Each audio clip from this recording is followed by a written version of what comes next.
Katt Williams just sent shockwaves through the internet after dropping wild claims about how Beyoncé allegedly helped Jay-Z dodge serious heat when it came to unloving DMX.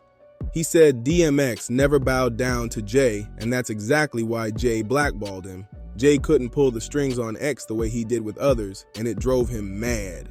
According to Katt, he saw it all play out firsthand and even reached out to DMX because he understood the struggle.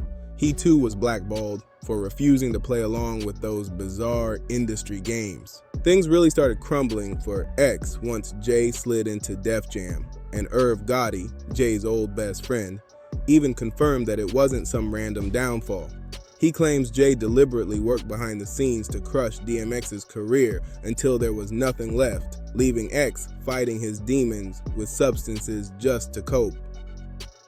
And here's the part a lot of people forget. Jay-Z and DMX weren't just label mates. They actually knew each other before fame. Everybody knows you've had battles with throughout the years. Yeah. So at the time, they were saying that, you was on, that's why they didn't want to invest in you. Right. They already invested. What you mean they didn't want to invest? They already invested. Like I said, the album was recorded, shot the video, everything. That was just some bullshit. You know what that was. Do you ever feel Let's get rid of the competition. Do you ever feel like people at the label didn't do enough for you when they could tell that you really needed help? Or do you think that you were too far gone? No, I was never too far gone. I mean, they just, all I needed was just do me like you do everybody else. You don't sit there and speculate about this and think about this and assume this. Just do me like you do everybody else, and it's gonna be all right, man. You know what I mean? But that never happened. So I think with DMX too, you never, Def Jam, I feel, never put a lot into DMX. It was always the groundwork with DMX. But the real chaos started when Jay became president at Def Jam and allegedly used that power to sabotage DMX purely out of jealousy. Remember, DMX had the rap game in a chokehold. What happened was, I had the crazy track record at Def Jam, everything was good. I go to do the 6th album. Jay-Z became president. Yeah. When he first got the job, he hit me with the call like, yo, dog, MH is running the building, like, yo, you good. Finish the album, shoot the video. What happened? Go on vacation and, we don't know. What you mean you don't know? How do you listen to a whole album, pick a single, shoot a video, then don't know? Okay, I see what's really good. You're trying to eliminate the competition. Because at first you retire, then get me off the label, now you're back rapping again. Okay. It's all good. That's all. 5 consecutive #1 albums on the Billboard 200, back-to-back, like no one had ever done before. But all that dominance came crashing down once Jay stepped in, and DMX himself even blasted Jay in a radio interview, accusing him of straight-up sabotaging his career. I ever had, I was like, we gotta sign DMX, and they laughed at me. I remember when I left the office, Tina Davis said, she knew what I wanted to sign DMX. She said, DMX don't sell, your ass is fired.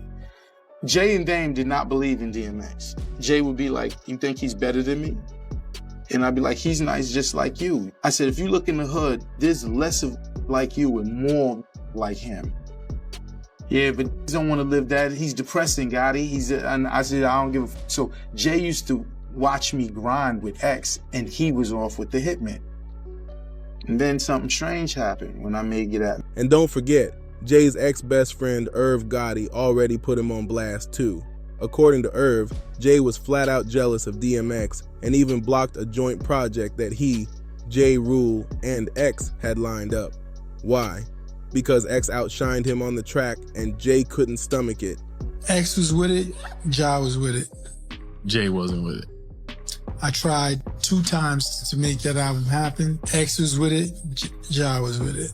Why do you think Jay didn't want to be This is just my opinion. Just my opinion. I don't think Jay wanted to get in that room with X and Ja. It would not. one more than the other, or Listen, no, both? No, both. Jay is a very smart person. He's gonna do an album with R. Kelly. R. Kelly worships Jay-Z.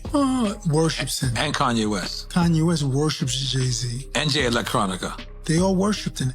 X and Ja don't worship Jay-Z. You're my man, but when that beat comes on, you're not above me getting at you. And that's what I do not feel Jay wanted to deal with. He didn't want to deal with, I'm saying they would come at each other subliminally. So it wasn't a direct hit where they're going to say your name and thing, but they coming at you. So do I want to make a whole album with these coming at me. And if I'm Jay-Z, there's a slight chance that, what is it gonna say? I'm not the nicest. That's what right. It's not worth it. Where's my win? Right. The only thing I'm seeing with this is potential loss. But now people are saying, these is better than you. That cold shoulder Jay gave X set the stage for their messy relationship that dragged on for years. Sure, they linked up on a few songs here and there, but word in the industry was they were secretly beefing behind the curtains until the day X passed. Irv even claimed there was a full collaborative album ready to drop with X, Jay, and J. Rule, but it never saw the light of day because Jay was salty about being overshadowed. Some whispers even alleged Jay's jealousy ran so deep that it pushed him to take X out. Publicly, Dream Hampton spearheaded the Surviving R. Kelly campaign, which fueled the Me Too campaign. And that was all funded by Sean Carter to make sure that Robert Kelly went to jail. Get his lick back. Why is nobody understanding that Dream Hampton was being financed and ran by Sean Carter? They were able to go and get all of these witnesses because he was there with Robert Kelly. How does Jay-Z sit down with Gayle King and she not ask him one question about the intersection between him and Aaliyah and Robert Kelly? This is insane that people keep refusing. How many victims potentially do you think there could be? Thousands. Thousands. I've talked to hundreds that I deal with still myself.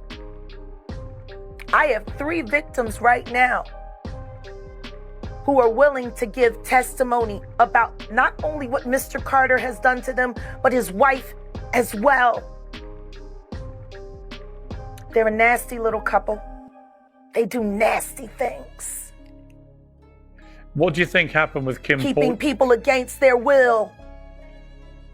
Putting people on planes while they're unconscious, just like Aaliyah got on that plane. Unconscious. There's a lot of things that people don't want to talk about. That changes now, Sean. You must respond. You have no choice. Harvey Weinstein, Jeffrey Epstein, Robert Kelly, Sean Combs have one person in common, professionally and privately. Sean Carter. This has been a fist of tyranny that has been punching through our culture and our society for decades. It must stop. And that Beyoncé knows exactly what went down, but stays quiet to protect her man. And honestly, it's her husband. Of course she's going to ride for him no matter what. But here's where it gets darker. Rumors say Beyoncé herself has skeletons in the closet, and Jay has allegedly covered for her too. Remember Jaguar's wild accusations? She said Jay-Z and Beyoncé had people trapped in their house, claiming they even played a role in Aaliyah's tragic death and in the passing of Jay's late pregnant mistress, Kathy White. Now when it comes to Kathy White, fans started digging, and some believe Beyoncé herself may have hinted at it in her track Daughter. The lyrics were disturbingly specific, describing a bloody scene and even a bathroom attendant who supposedly helped Beyoncé and Jay clean it up. Taken unfairly. She actually died screaming, and the Carters are responsible. But one of them is just a little more responsible than the other. Question is, did Sean Carter delete his mistress, his pregnant mistress, because his wife was jealous?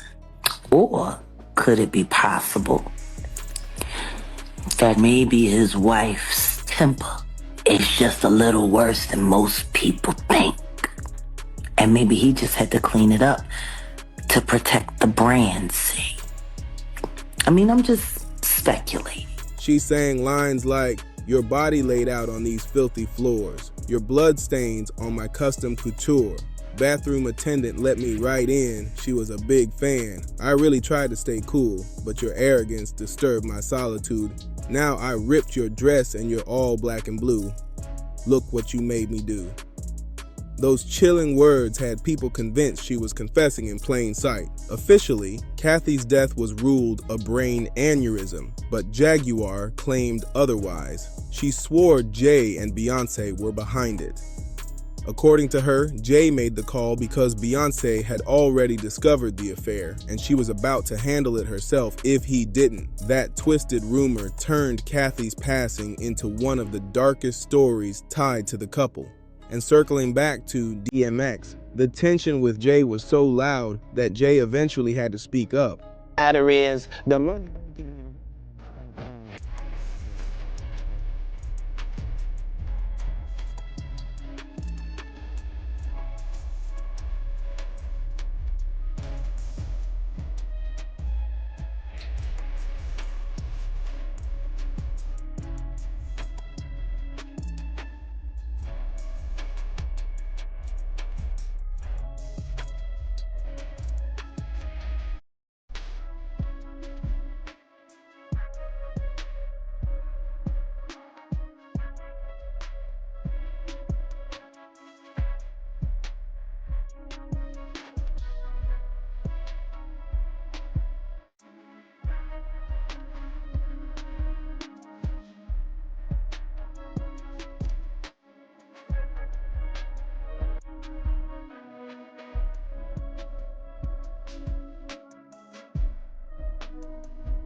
All of these big deviants is all catching hell in 20.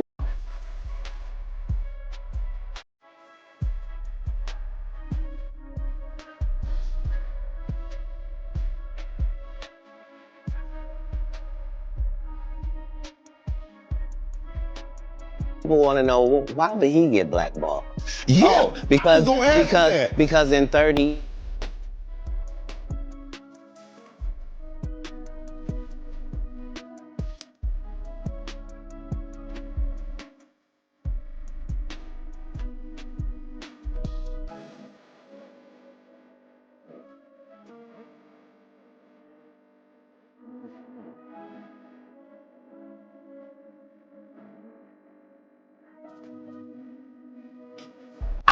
They canceled me for talking about Harvey Weinstein before the thing came out, but he offered to suck my in front.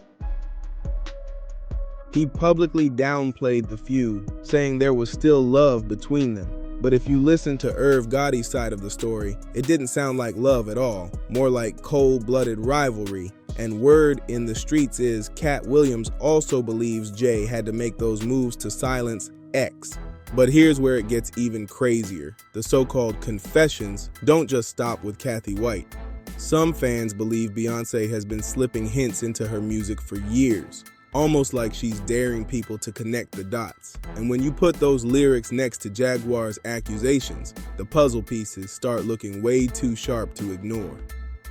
Jaguar has repeatedly claimed that Beyoncé and Jay operate like a secret power couple, covering for each other's darkest moves while the industry keeps them untouchable. Now let's connect it back to DMX, because he wasn't scared to speak his truth. X called Jay out publicly more than once, blasting him on air and warning people that Jay was using his position to choke out other artists. According to insiders, Jay hated how X could walk into any room and command attention without ever kissing the ring. That raw authenticity made Jay insecure, especially when DMX's 5 back-to-back #1 albums left Jay looking like the underdog. And while Jay tried to play it cool in interviews, insiders whisper he was furious behind closed doors. That's why many believe Jay pulled strings to sabotage X's career from the top down. while Beyoncé allegedly worked overtime to keep his image squeaky clean. Katt Williams says he saw this industry game for what it really was, a system that punishes anyone who refuses to bow down. And that's why X's story is starting to feel less like bad luck and more like a calculated takedown, and the industry receipts just keep piling up. When Jay became president of Def Jam, insiders claim he didn't just want to run the label, he wanted to rewrite the entire hierarchy of rap. That meant clearing out anyone who threatened his throne, and DMX was target number one. At the time, X was untouchable, pulling crowds, dominating the charts, and moving units like no other. But once Jay got the power, deals started drying up, budget shrank, and suddenly X was painted as difficult to work with. Convenient, right? Irv Gotti even admitted that Def Jam politics were shady during Jay's reign, and that the label played favorites in a way that clearly cut X out of opportunities. Fans say this wasn't random at all. It was a surgical strike to dismantle DMX's empire from the inside. And to make things worse, Jay's circle allegedly fed stories to the press about X's personal struggles, making sure his reputation crumbled as fast as his career. Meanwhile, Beyoncé was being positioned as the golden untouchable, someone who could do no wrong. Rumors swirl that Jay used his industry pull not just to protect her, but to bury anyone who might have threatened their image as hip-hop's royal couple. And when you line up the timelines, the downfall of DMX looks less like a natural decline and more like a power play. Katt Williams claims this is exactly how the industry operates. Protect the chosen ones, silence the threats, and blackball anybody who doesn't play along. And when it comes to DMX's death, some believe Jay had a hand in pushing him out of the picture simply because X refused to bow down. If anybody understands how the industry punishes you for refusing to sell your soul, it's Katt Williams. Remember, Katt revealed last year that while filming Friday After Next, producers pressured him to shoot a disturbing scene where Terry Crews was supposed to assault his character for laughs. Katt said no way. He told Ice Cube and the producers straight up that nothing about that was funny. But taking that stand was risky. It was his very first movie, and suddenly he was labeled difficult just for refusing to play along. Katt has always said that moment marked him as a target in Hollywood. Just like DMX, he felt the system tried to take him down because he wouldn't let himself be used for their agenda. The only difference? Katt lived to tell his story, while X never made it out. That's why Katt is now calling out Beyoncé, saying she knows way more about what happened to X than she lets on. He allegedly believes the truth about DMX's killer won't come out until Beyoncé starts talking. And of course, the fans are weighing in too. One person wrote, "Let's clear that up first. DMX was not scared of Diddy nor Jay-Z. He made that clear several times, especially in that interview where he spoke on the industry." Another said, "DMX wasn't just a rapper, he was a poet. One of the realest voices you could ever hear. Nobody did it like X." So what do you think? Was DMX sabotaged from the top, and is Beyoncé hiding the truth? Drop your thoughts in the comments, and don't forget to subscribe, share, and like this video for more stories they don't want you to hear.